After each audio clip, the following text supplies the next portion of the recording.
ஆதி, சொல்லு மதி. உன் மனசுல நீ என்ன நினைச்சிட்டு இருக்க?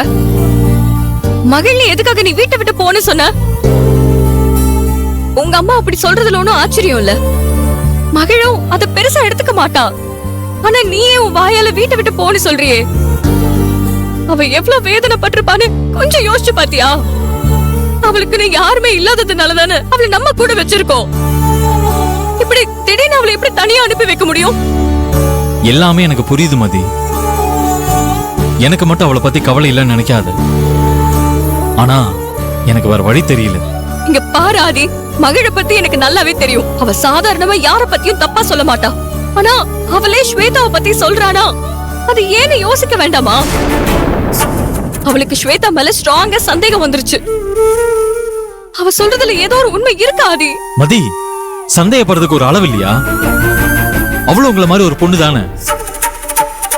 அவளுக்கு எப்படி ஊர் விட்டு ஊர் வந்து கொலை முயற்சி பண்ற அளவுக்கு தைரியம் வரும்? என்னாலே அப்படி ஒரு காரியத்தை பண்ண முடியுமான்னு கற்பனை பண்ணி கூட பார்க்க முடியல. ஆனா அவ மேல இப்படி ஒரு பழிய போடுறீங்களே, இது அநியாயமா இல்லையா உங்களுக்கு? அவ சரியானவ இல்லங்கிறதுக்காக அவளை தப்பானவன்னு சொல்ல முடியாது மதி. அத விசாரிச்சதுன்னு தெரியும் ஆதி. மகிழ்னி மேல கோவப்பட்டு அவளை வீட்டை விட்டு அனுப்பிட்டா அவ சொல்றதெல்லாம் உண்மை இல்லைன்னு ஆயிடுமா? மதி, என் அம்மா மனசுல ஒரு பெரிய பாதிப்பு இருக்கு. அதுக்கு ஒரு வகையில நானும் காரணமாயிட்டேன். நான் அவங்களுக்கு பயப்படலாம் இல்ல. ஆனா அவங்க என் மேல வச்சிருக்கிற நம்பிக்கைக்கும் அவங்க பாசத்துக்கும் ரொம்பவே கட்டுப்படுற மதி. இந்த வீட்ல எங்க அம்மாவை நிம்மதியா வச்சிருக்க வேண்டியது என்னோட பொறுப்பு மதி. இதுக்கு மேல மகிழ்னி இங்க இருந்தா எங்க அம்மாவுக்கும் அவளுக்கும் பிரச்சனை மேல பிரச்சனை வந்துகிட்டே தான் இருக்கும். அதுக்கு நான் இடம் கொடுக்க முடியாது. அது மட்டும் இல்ல, எங்க அம்மா நம்மள மாதிரி இல்ல. அவங்க தினமும் நம்ம கிட்ட ஆர்கியூ பண்ணிட்டுலாம் இருக்க முடியாது.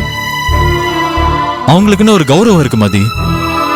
அது மட்டும் இல்ல, அவங்களுக்கு சில ஹெல்த் இஷ்யூஸ் எல்லாம் இருக்கு.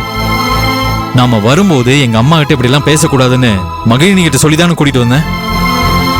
அது உனக்கும் ஞாபகம் இருக்குன்னு நினைக்கிறேன். ஆனா அவன் நான் சொன்ன மாதிரி நடந்துட்டாளா? வழக்கம் போல எங்க அம்மாவை எதிர்த்து பேசி பிரச்சனை பண்ண ஆரம்பிச்சிட்டா. இதெல்லாம் சரியா வராது. மகிழினியை இந்த வீட்டுல வச்சிருக்க முடியாது. நிலைமையை புரிஞ்சுக்கிட்டு அவளை வீட்டை விட்டு அனுப்புறதுக்கு நீ தான் ஹெல்ப் பண்ணணும். முடியாது ஆதி. மதி, ப்ளீஸ் மதி, என்ன தயவு செஞ்சு சங்கடப்படுத்தாத. மகிழினியை போன்னு சொல்லும் போது நான் மனசுக்குள்ள எப்படி கஷ்டப்பட்டேன்னு எனக்கு மட்டும்தான் தெரியும். ஆனா என்ன பண்றது, எனக்கு வேற வழி தெரியல மதி. எனக்கு எங்க அம்மாவா மகிழினியான்னு பார்க்கும்போது எனக்கு எங்க அம்மா தான் முக்கியம். இது எங்க அம்மாவோட வீடு மதி. அவங்க இடத்துல அவங்க நிம்மதியா இருக்கிறதுக்கு அவங்களுக்கு உரிமை இருக்கு. எந்த விதத்திலயும் அவங்களை டிஸ்டர்ப் பண்ண முடியாது. நானும் அதே மாதிரி தான் ஆதி. என் ஃப்ரெண்ட பாத்துக்கிற கடமை எனக்கு இருக்கு. இது உன்னோட வீடுங்கிறதுனால நீ நினைக்கிறதெல்லாம் ஸ்ட்ராங்கா சொல்றேன்னு நினைக்கிறேன். நான் எந்த நிலைமையில இருந்தாலும் இதே உறுதியோட தான் சொல்லுவேன். என் மகிழ்ச்சி அனாதையா விட்டு கிடைக்கிற வாழ்க்கை எனக்கு வேண்டாம். மதி, நீ இப்ப எதுக்கு இவ்வளவு அடம் பிடிச்சிட்டு இருக்க? நீ மகிழ்ச்சியை கூடவே வச்சுக்கணும்னு நினைக்கிறதுக்கு உனக்கு எந்த உரிமையும் இல்லை. எனக்கு ஃப்ரெண்டுங்கிற உரிமை இருக்காதி. நீ கட்டின தாலிக்கு கட்டுப்பட்டு தான் நான் இங்க இருக்கேன். என்னோட ஃப்ரெண்ட்ஷிப்க்கு கட்டுப்பட்டு மகள் இங்க இருக்கா. அவ ரோசக்காரி ஆதி. இருந்தாலும் அவ எனக்காக தான் வீட்டை விட்டு போகாம இருக்கா. எல்லாரும் அவங்க அவங்க லிமிட்டோட இருந்தா பிரச்சனையே இல்ல. ஆனா லிமிட்ட மீறி நடந்துக்கிறீங்க, அதுதான் பிரச்சனையே. நமக்குள்ள இருக்கிற இந்த புது உறவுக்கு என்ன லிமிட்ல எனக்கு தெரியாது ஆதி. ஆனா என்னோட ஃப்ரெண்ட்ஷிப்புக்கு எந்த லிமிட்டும் இல்ல. எல்லா உறவுக்கும் ஒரு கட்டுப்பாடு இருக்கலாம். ஆனா ஃப்ரெண்ட்ஷிப்குள்ள அப்படி எந்த கட்டுப்பாடும் இல்ல. அது அப்பா, அம்மா, புருஷன், பொண்டாட்டி, அண்ணன், தம்பி, அத்தனை உறவையும் விட வெளிப்படையானது. அதுல மறைக்கிறதுக்கோ இத பேசக்கூடாது இப்படி பண்ணக்கூடாதுன்னு கட்டுப்படுறதுக்கோ எதுவும் இல்ல.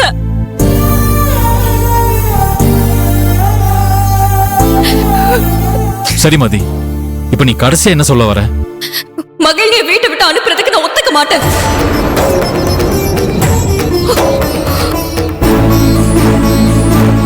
எதுக்கு இப்படி ஒரு சூழ்நிலையை உருவாக்குற மகிழினி?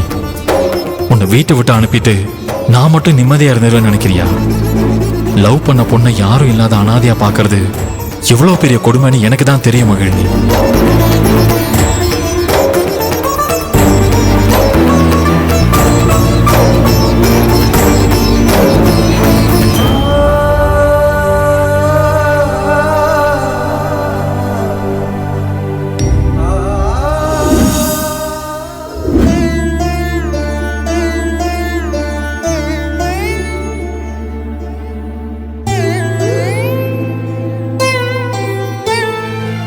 இப்பவே எங்க வீட்டை விட்டு வெளியே போன்னு சொல்றேன், போ.